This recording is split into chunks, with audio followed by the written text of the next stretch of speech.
as well, as we welcome in our friend Matt George, host of the Locked On Kings podcast. Matt, been an eventful, let's see, you were with us last Monday. There was a report that Luke Walton was on the hot seat. It turns out, in fact, that report was true. A lot has happened since the last time we talked. Did the Kings win a game? Did that happen since last we talked? I think that happened on Tuesday. They beat Detroit somewhere in there, didn't they? Yeah, that was what day was that? They've lost a lot. It feels like it's been a year since they beat the Detroit Pistons. It feels like it's been a year. Feels like a while ago, but yeah, they've lost quite a few games since that wonderful night in Detroit. Ugh, what a freaking mess, man! But not surprising. It's not like it's anything new to us. We've been through it before. This is now. I guess we count interim head coach Alvin Gentry as coach number 11 since Rick Adelman was fired. If you count Rick Adelman, this is head coach number 12 since the Kings last made the playoffs in 2006. And it's probably going to be 13. If you count Gentry, it's going to be 13 when the Kings inevitably go and try and get either Terry Stotts or Kenny Atkinson or whoever they go after this upcoming offseason. But hey, man, tell me why this one's going to be different, Kings fans, because I'll believe it when I see it. Matt, I asked Will Griffin this, and I'll ask you the same question. Did anything look different last night with Alvin Gentry at the helm? Yeah, Chimezie Metu didn't start. Chimezie Metu didn't play. Yeah, Chimezie Metu didn't play, period. There were, I thought it was interesting. Alex Len played a healthy amount. He was the first big off the bench in the first half. Didn't play at all the second half. Tristan Thompson took those minutes, and I thought Tristan Thompson actually provided a nice spark in the third quarter. Marvin Bagley seems to be back in the rotation if we take a 1-game sample size. So really, honestly, rotations were the only difference. Other than that, it was the exact same thing, which is exactly what I expected. And I kind of pissed off some fans with the intro of my Locked On Kings podcast after last night's loss, because I joked that I thought Luke Walton was the problem and everything was supposed to be different. Now this offensive-minded head coach and Alvin Gentry is going to fix the Kings, and yet offensively they look just as dreadful in the fourth quarter as they've looked all season, maybe even worse, scoring only 12 points. Their offense once again in the fourth quarter was, hey, get the ball to Buddy Hield, have him chuck up terrible shots and hope that one goes in. And I mean, it looked the same. So I know one game is not nearly enough time for Alvin to implement any changes that he wants to implement. And I know he's not going to do everything the exact same that Luke Walton was doing, but he's been a part of this team for the last season plus change this year. He has very similar philosophies to Luke Walton. I don't expect anything to be different with this team unless roster personnel moves are made. I think those are. I think we have to be a little bit more patient for those. You and Kenny are kind of singing the same song there in that regard, and I completely understand why. I wanted to mention this. You were reeling off the number of head coaches, and I have this note in front of me that there have been 6 coaches in the 8 years since Vivek Ranadive took over the team. I wanted to pull up the day that the NBA approved the sale to Vivek Ranadive in this group, and it was May 28th. So there's a real possibility that before it gets to year number 9, that number will be 7. It'll be 7 head coaches before the 9th year of Vivek Ranadive's ownership. Failure. Wow. It's complete failure. And that's what I've tried to bring to the Locked On Kings podcast as much as possible. One thing I did say is I think firing Luke Walton in the end is a necessary move. Like, I don't think my argument for keeping Luke Walton had very little to do with Luke Walton, even though I gave Walton more credit, I think, than others gave him. I think Walton was a little bit better of a coach than most people gave him credit for. And I mainly pointed to, yes, there were the low points, but there were also unexpected upswings that this team had over the course of the couple seasons that he was here, like the hot streak that they were on before the COVID shutdown, the inexplicable hot streak that this team went on when all of their starters basically were hurt at the end of last season. Like, he's had stretches where this team looked better. And then even the defense to start the season, which of course is now plummeted and is nowhere to be seen. So I give Luke Walton a little more credit. That being said, I wouldn't tell you that I believed Luke Walton was the guy to bring this Kings team back to the promised land like Monty McNair tried to sell us this offseason. And I don't know if he believed that or if he was forced to believe that, if you know what I mean, which is another conversation entirely. Mm-hmm. But my whole argument is, and my whole point of frustration with this is that I wasn't going to allow Luke Walton to be the fall guy for people in this organization that don't deserve it. I'm mainly talking about ownership, and I'm talking about this roster. Like I was asked, I appeared on our Locked On NBA national podcast with Josh Lloyd. And one of the questions that he asked me was, hey, does this maybe make or take some of the pressure off of De'Aaron Fox? And I said, this puts more pressure on De'Aaron Fox and that core as a whole in Sacramento. The fact that there have now been 2 coaches that have been fired with this core group. One had you playing the way you wanted to be playing, but you didn't get along with him. The other one, you weren't playing the way that you wanted to be playing, but you did get along with him. So you've had complete polar opposites, and you failed him both times just as much as he, and I'm talking about Yeager and Walton, have failed this core both times. That falls really heavy on this Kings locker room. And of course, when I say core, I mean Fox mainly. Halliburton's not in there.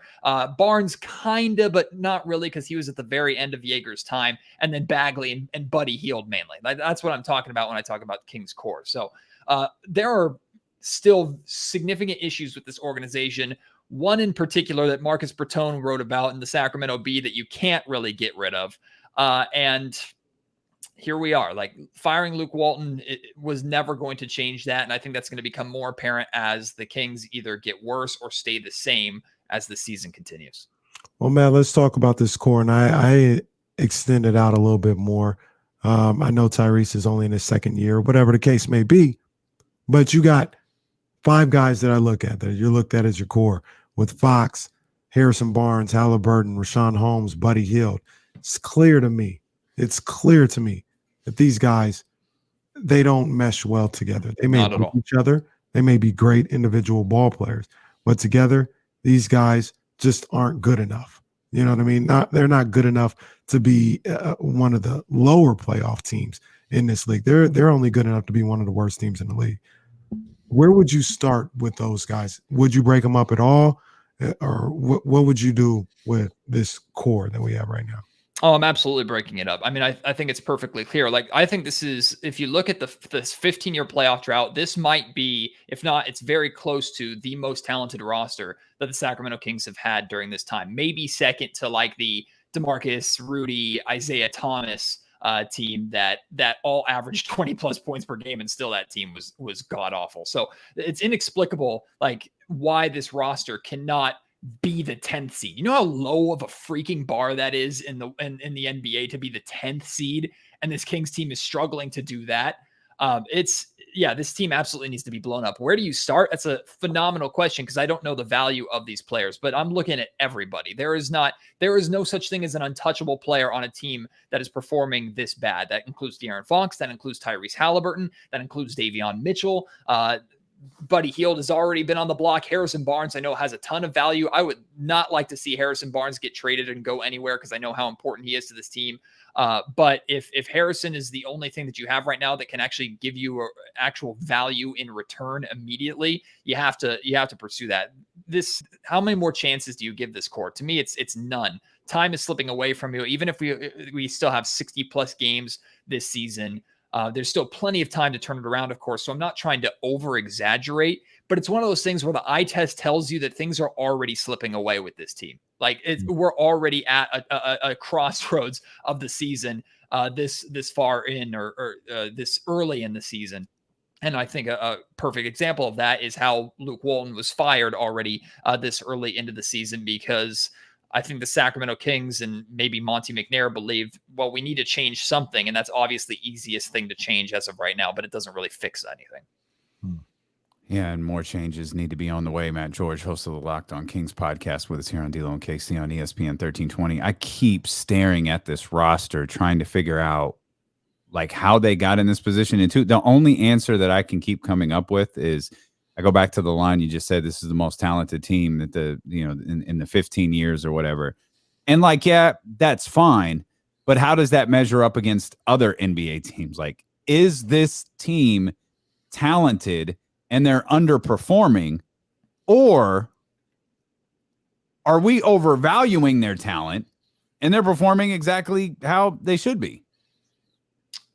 I think, and maybe it's the purple blinders being on here and just the focus on Sacramento versus the focus around the rest of the league. But I think it's the first thing you said. Like, it's, to me, like, there's no reason why they're this underperforming. roster, and I'm not trying to sway you in any way. That's a genuine question. No, I think it is an absolutely genuine question, because we have a tendency of overvaluing talent here in Sacramento, as does every fan base, as does everybody who focuses on one team. You look at your talent and you typically invest more. Right. You spend so much time looking at them, watching them. You think they're the greatest. The classic example is, man, we need to trade this guy. This guy's been terrible here. Okay, we'll give you this for him. No, that's not enough. He needs more. He's more valuable. It's like, it's that every fan base does something like that when they're talking about hypothetical trades and getting out the ESPN trade machine. So,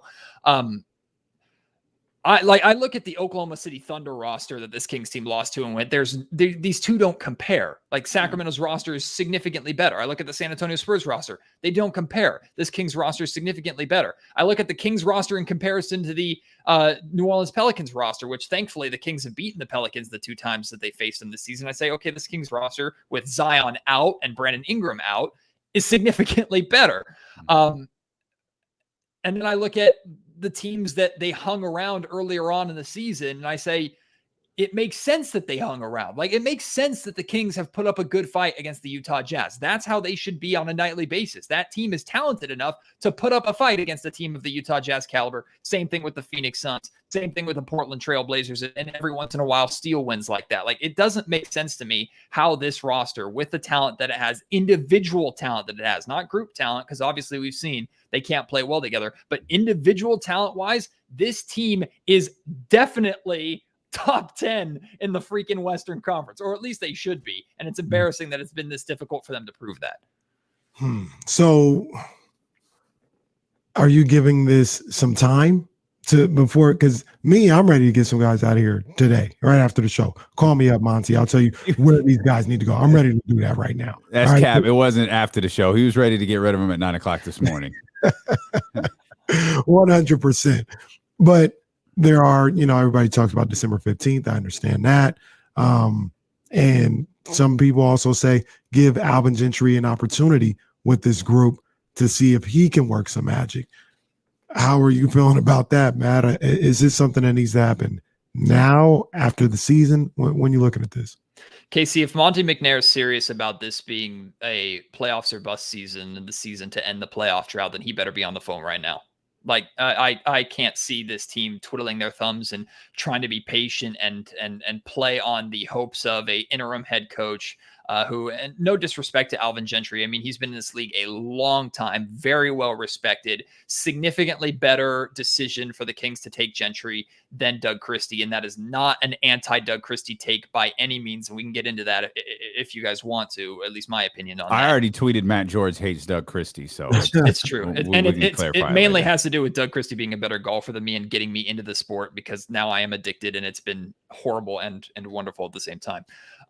But like, I understand Gentry has the past, he has the pedigree, he has the experience, but I have zero faith, mainly in this roster, to change drastically over the short period of time. I think it's needed to change drastically to get themselves, to revive themselves, because we know this team probably does have another random win streak in them at some point to give us hope again. And they probably have another 2 or 3 4-game losing streaks in them with 60 plus games remaining so far this season. So if I'm Monty McNair, I'm on the phone right now, and I'm not saying I need to make a trade today necessarily, and I'm not rushing into a trade and just giving away talent for the first. I'm not having a fire sale with the Sacramento Kings roster, but I'm aggressively calling everybody. I'm calling Daryl Morey back and saying, hey, we saw Buddy Hield flirting with Doc Rivers courtside there in the fourth quarter. Let's revisit this. Let's see if we can get Ben Simmons here. He's still not playing for you. You're finding him right now. Let's see if we can speed up these conversations or reignite these conversations. I'm calling the Toronto Raptors about Pascal Siakam. I'm calling everybody and saying, look, if I appear desperate, that's because I am. but you're not going to fleece me like you did Vlade Divac or you tried to do Vlade Divac a couple of years ago. Let's make a deal happen. Let's get a deal done because I ain't waiting to the trade deadline. That's how I think Monty should handle this situation. And like, I've been waiting for an all-in move from Monty McNair all summer. What the hell does he have to lose? What are you worried about if you're a Kings fan, that the Kings trade away De'Aaron Fox for a disgruntled star and it doesn't work?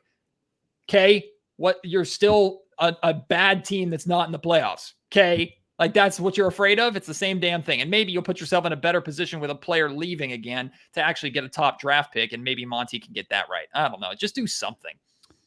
Monty appears to be lacking onions.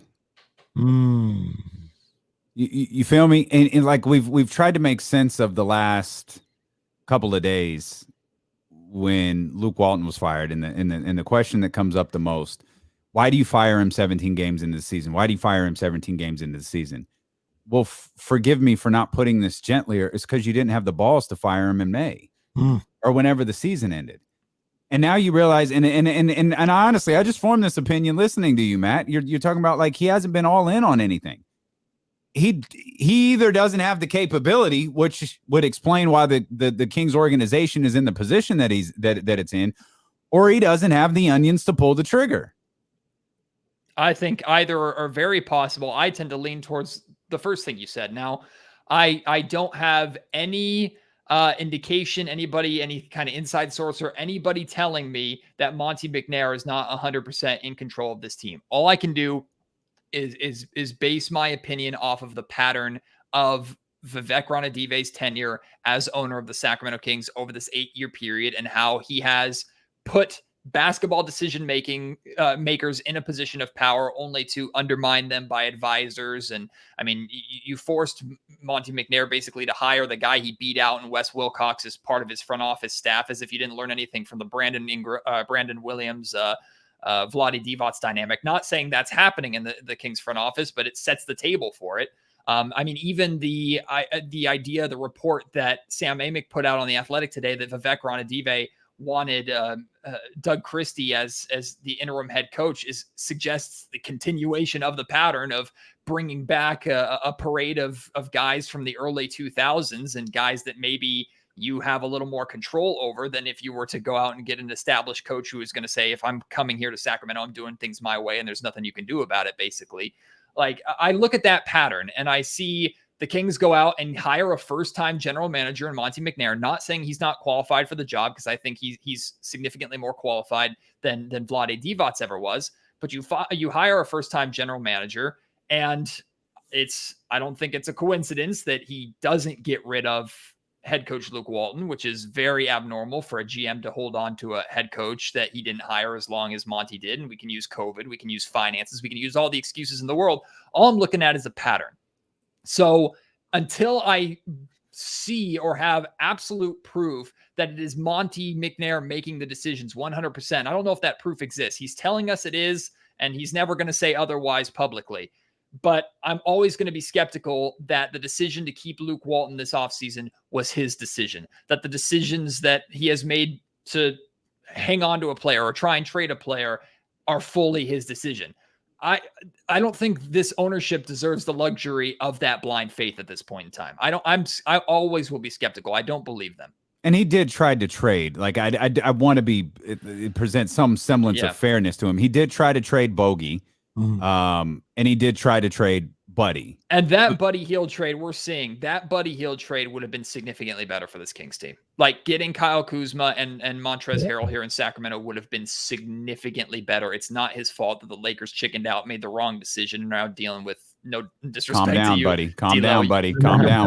Your boy and Russ. We can end this. We can end this quick. This can go south real quick, Matt George. Your boy Russ, who gets a tech for putting his fist. Man, that's that Long Beach stamps, boy. That's how they get ready to fight in LA. Come on now. That's the LBC, man. Come on. Go back and watch any 90s movie based in Los Angeles. That's how they all get ready to fight. Hey, D'Lo, I know you love Russell Westbrook, but even you could admit the Lakers made the wrong decision. Unconditionally love Russell Westbrook, and I will make no such proclamation. Okay, well, KC, the Lakers made the wrong decision in don't trading. Don't forget who you have to work with tomorrow, buddy.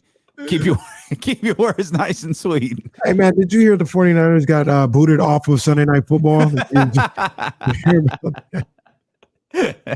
Yeah, man. But I'll say this, though. When we talk about Monty McNair, what organizational tree is he coming from? Daryl Morey. Oh, yeah. Daryl Morey.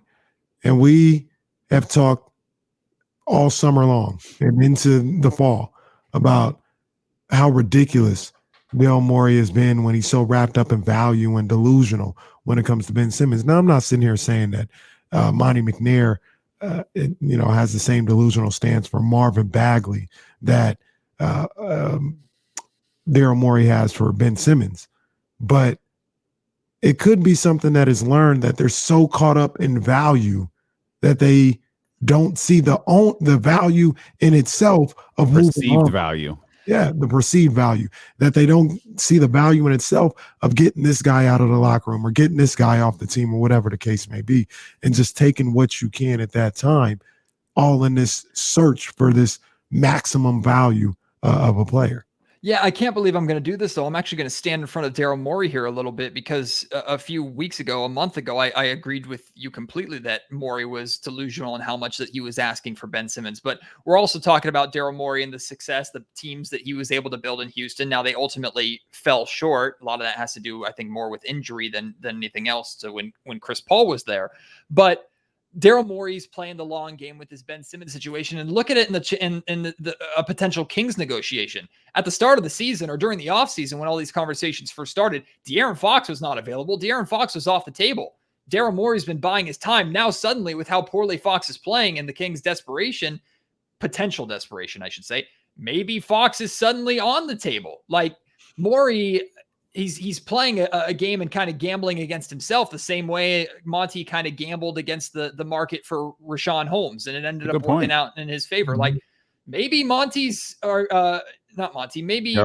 Daryl Morey is playing the long game and playing it successfully, because maybe there will be a team, if it's not the Kings, maybe some team who could use Ben Simmons will crack and say, fine, we need his talent right now. We'll give you at least more than what we were willing to offer during the offseason. So not that I'm captain defend a Daryl Morey here, because I think how the Sixers have handled this Ben Simmons situation has been a circus to say the least, but hell, it might work.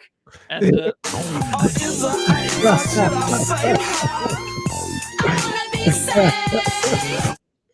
Now, look, that's a hell of a point, Matt, by you. That's an excellent point. But I will say this about Daryl Morey: he's got Joel Embiid, Seth Curry, and Tobias Harris to keep that thing going. While Ben Simmons, I ain't got Joel, but I get your point. He don't need Ben Simmons. The Kings need something. Like, they out here just losing left and right for a whole nother year, and Morey has the flexibility to be able to play the long game. I don't feel like Monty McNair in certain situations has the flexibility to play the long. He might be able to play the long game with De'Aaron Fox. There's no reason to play the long game with Buddy Hield and Marvin Bagley. Move them out of here. I agree that he doesn't have the flexibility, but I think he has the, I don't know what, maybe the short leash is the right term. Like, because of how difficult it is to acquire talent in Sacramento and how difficult it's been through the draft, through free agency, through trade period, to keep his job and to be successful, he has to get the big move right. I mean, I know I just said a second ago, like, what do you have to lose? What do you have to be afraid of? In that scenario that I suggested, he trades De'Aaron Fox for a star and it all falls flat and the Kings fall apart. He's losing his job in that scenario. Like, if Fox is traded to Philadelphia for Ben Simmons, Fox becomes the point guard that helps that team win a championship, and Ben Simmons is just as bad in Sacramento as he was the last season in Philly. I mean, Monty McNair is losing his job in that sense, versus there's a little more of a safety net for Daryl Morey because of those players and those assets that he has. But at the same time, too, I could turn around that argument on myself and say there's higher expectations in Philadelphia than there is in Sacramento. So I more appreciate the fact that McNair comes from the Daryl Morey school of thought, because at least we know that that's worked in some capacity in Houston, and to be determined with the 76ers, versus the Kings going out and getting a guy, like Vlade, who had none of that experience to begin with. What's your assessment on, like, how do you feel about Buddy Hield? I will always appreciate Buddy's availability and his work ethic, but I think Buddy Hield is a primary player on a bad team and a role player on a good team. I think that's the best way that I could sum it up. I think Buddy Hield would have been so good for the Los Angeles Lakers. Like, that would have been the perfect situation for him. I think Buddy Hield would be a great fit. Well, maybe before Seth Curry was doing his thing in Philadelphia, but I think Buddy would be a great fit in a team like Philly, where he goes and his job is to just space the floor, shoot threes, and not be a guy that is so heavily relied upon like he is in Sacramento, especially in fourth quarter offensive sets. But other than that, Buddy is not worth the money that he's being paid. That's kind of his job here. He don't dribble no more. He don't create for himself or others. He just kind of spaces the floor, shoot threes. Not only does he space the floor and shoot threes, they run plays to get him open to shoot threes. But Buddy ain't getting 17 shots in Philly or LA, and I think that's the point. Like, Buddy's not the Philly fourth quarter offense or Lakers fourth quarter offense with Buddy Hield on the floor isn't, hey, let's run Buddy off of a ball screen, get him the ball, and have him shoot 16 times and hope 2 or 3 of them go in so he can get hot. Like, that's never going to be the game plan. It's, hey, space the floor when LeBron or Embiid kick the ball out to you. Hey, hit the shot 40% of the time and we're happy with you. Like, that's versus here in Sacramento. It literally, the fourth quarter offense literally looks like Buddy, please God, hit a shot, or De'Aaron go supernova, and neither is happening. Yep. Neither is happening. Yeah.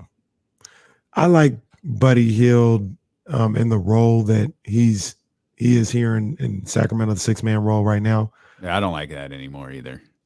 I mean, it still doesn't bother me too much, but I mean, he's a loose cannon.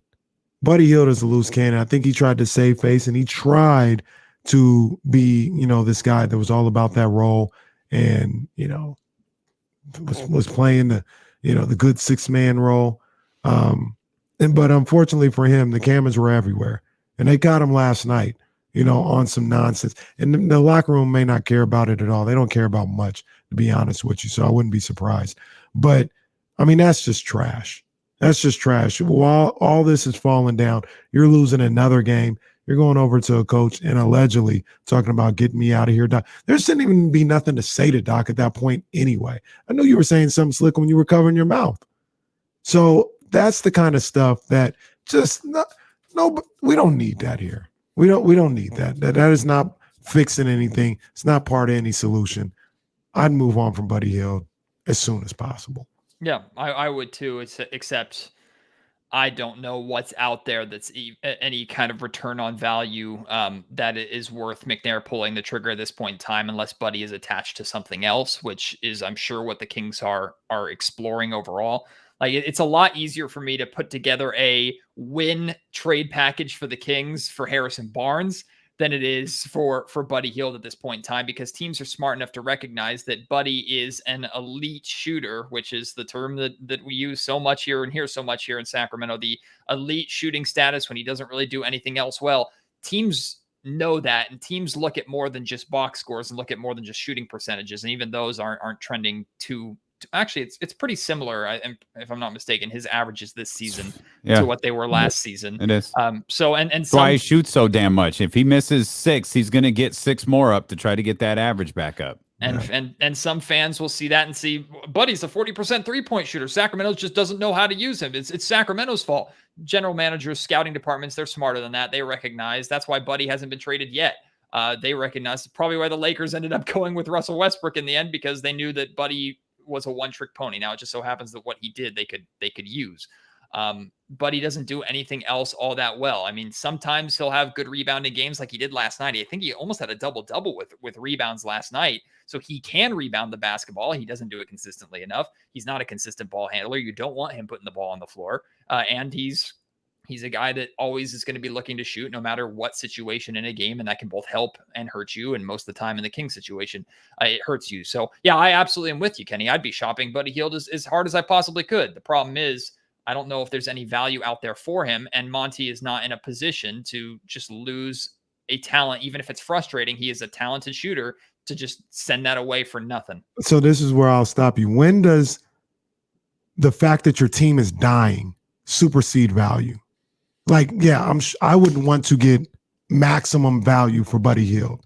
But if the argument to not getting him out of here or Marvin Bagley is, well, we're not getting the value while you watch your team die on a nightly basis. When does, you know what? I'll take this expiring in the second rounder. I've got to get this guy. When do we get to that point? Are we not at that point? Is that kind of if you're taking an expiring in a second rounder, how does that make your team better? Like, I'm thinking Monty McNair is looking. There's a part of addition by subtraction with Buddy and Marvin.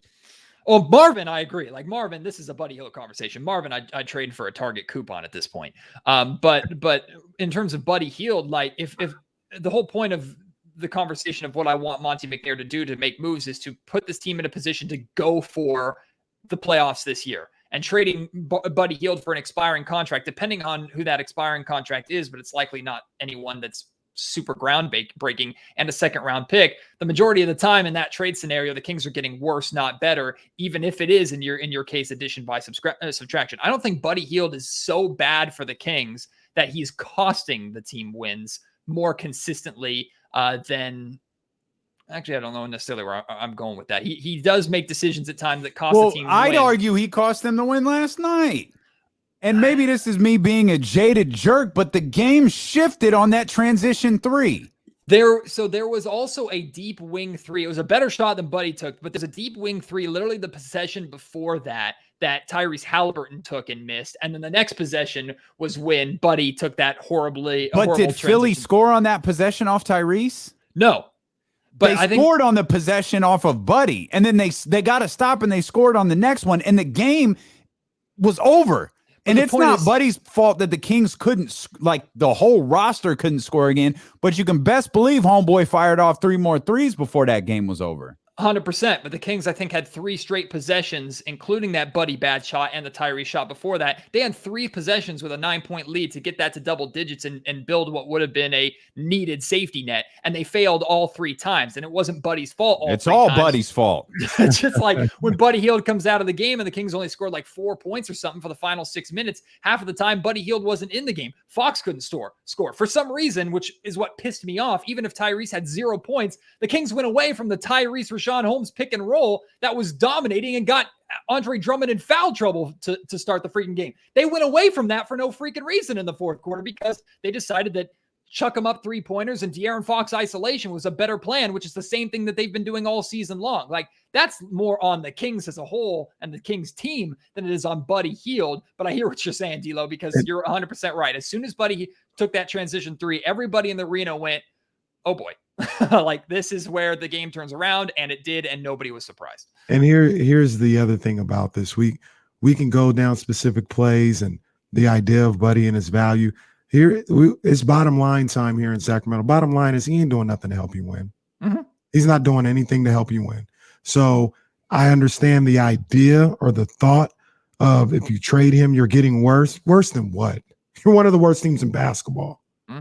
All right, so worse than what? At the very least, you don't have his contract on the books, and you don't have that it's weird energy, man. Of you never know if Buddy is all in or he's all in for his numbers or to showcase to get to another team. I don't want nothing to do with that. Him and Marvin would be the first 2 things that I'd be trying to do, almost regardless of value. Like, I'm not trying to give him away for the Target coupon, but I also don't. That's where Kenny draws the line. I also don't need Tobias Harris back for Buddy Hield. I'm not saying you're saying that. I'm just saying, like, the team is dying with him right here. So somewhere in between a Target coupon and Tobias Harris, that's where the worth is. Somewhere in the middle there. Hell, can we find a way to get DeLon Wright back and send Buddy Hield out in that package? Because trading away DeLon Wright, I think, was an absolute disaster. I think DeLon was one of the major reasons why this Kings team went on the run and had the success that they had when De'Aaron Fox went out of the game. And I like Tristan Thompson. I like the things that he said post game. I like the leader that he's been and the personality that he's been. But the trade of DeLon Wright, I think, is absolutely confusing, which is a knock on Monty McNair. So that trade didn't make sense at all. So if we're talking like that's the talent that I'm looking for, Casey, I'm not necessarily looking for a Tobias Harris, like you said, or or a talent equal to the production of Buddy Hield as a scorer, you're not going to get that. No one's going to give you that for Buddy Hield, especially mid-season, unless you're trying to trade him to a desperate team who is going on a playoff push, which is what you are. So you're not going to get that. Right. But I'd take a player like DeLon Wright, an established role player that's actually going to play their role, because unfortunately, Mo Harkless was that last season, hasn't been that. Terrence Davis is completely evaporated off the face of the earth after looking like he could replace Buddy Well, Hield. Mo's role changed, though. Like, absolutely. In defense of him, it's like, hey, kid, hey, all of a sudden you're our starting 4. Yeah, exactly. I don't know. And that to me is just and overall Kings philosophy being jaded and being a mix. Like everything we point to, we could find a problem with, because that's the point of this Kings issue. There's a problem with everything, literally everything. No. So it was, in fact, not all Luke's fault. Nope. Turns out. Wild turn of events here. Wild turn of events. We appreciate you being with